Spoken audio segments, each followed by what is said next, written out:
নমস্কার বন্ধুরা, আজকে আবারও হাজির হয়েছি প্রত্যেকদিন রান্না করার মতন একদম ঘরোয়া সাদামাটা একটা রেসিপি নিয়ে।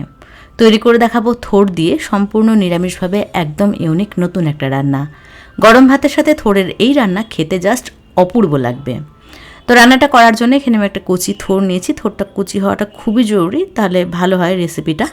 তো থোড়টাকে প্রথমে কেটে রেডি করে নিচ্ছে। আপনারা সবাই জানেন থোড় কী করে কাটতে হয়, তবুও একটুখানি দেখিয়ে দিলাম, যারা নতুন রান্নাবান্না করছেন তাদের একটু কাজে আসতে পারে। থোড়ের উপরের অংশটাকে কিছুটা কেটে বাদ দিয়ে তারপরে এরকমভাবে গোল গোল চাকচাক করে থোড়টাকে আমি কেটে নিচ্ছি। আর এই আঁশ বাদ দিয়ে দেওয়াটা কিন্তু খুবই জরুরি। আঁশ সমেত থোড় রান্না করলে রান্নাটা একদমই ভালো হয় না। তো থোড়টাকে এরকমভাবে গোল গোল চাকচাক করে আমি কেটে নিচ্ছি।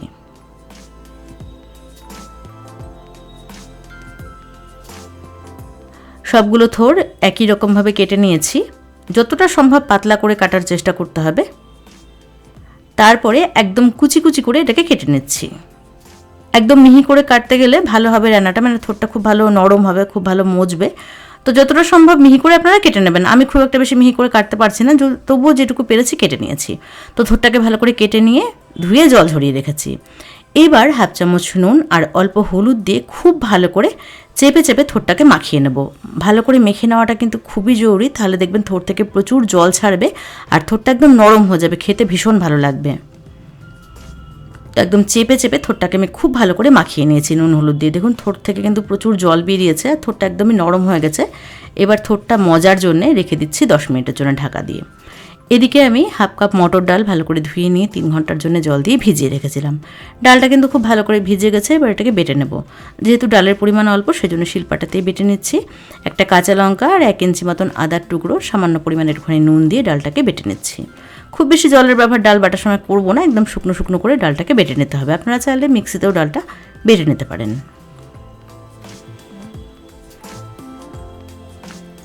তবে ডালটা যে একদম মসৃণ করে বাটতে হবে সেটা কিন্তু না, একটু দরদরে করে ডালটাকে বেটে নিলেও চলবে।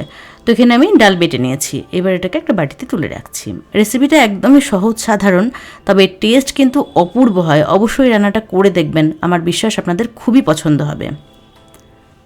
তো সমস্ত প্রিপারেশন হয়ে গেছে। এবার রান্না করার জন্য কড়াই বসিয়ে দিয়েছি আর কড়াইতে নিয়ে নিয়েছি 2 চামচ সরষের তেল। তেল গরম হয়ে যাওয়ার পরে ফোড়নের জন্য সামান্য পরিমাণে মেথি দিয়েছি। অবশ্যই মেথি ফোড়ন দিয়ে রান্নাটা করবেন। আর তার সাথে দিয়েছি একটা শুকনো লঙ্কা। ফোড়নটাকে কয়েক সেকেন্ডে একটু নাড়াচাড়া করে নিয়েছি। খুব মিষ্টি একটা সুগন্ধ বেরিয়েছে। এবার নুন হলুদ দিয়ে চটকে রাখা থোড়টাকে দিয়ে দিলাম। সব কিছুকে ভালো করে একসাথে মিশিয়ে নিচ্ছি।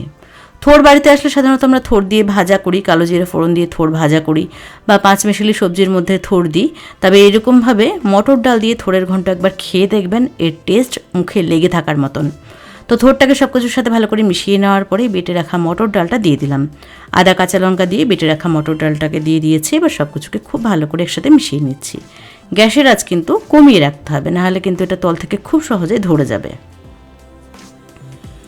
তো সব কিছুকে খুব ভালো করে একসাথে মিশিয়ে নিয়েছি। এবার একদম কম আঁচে ঢাকা দিয়ে দিয়ে রান্নাটা করতে হবে। থোড়টা সেদ্ধ হওয়া পর্যন্ত একদম কম আঁচে ঢাকা দিয়ে দিয়ে রান্নাটা করতে হবে।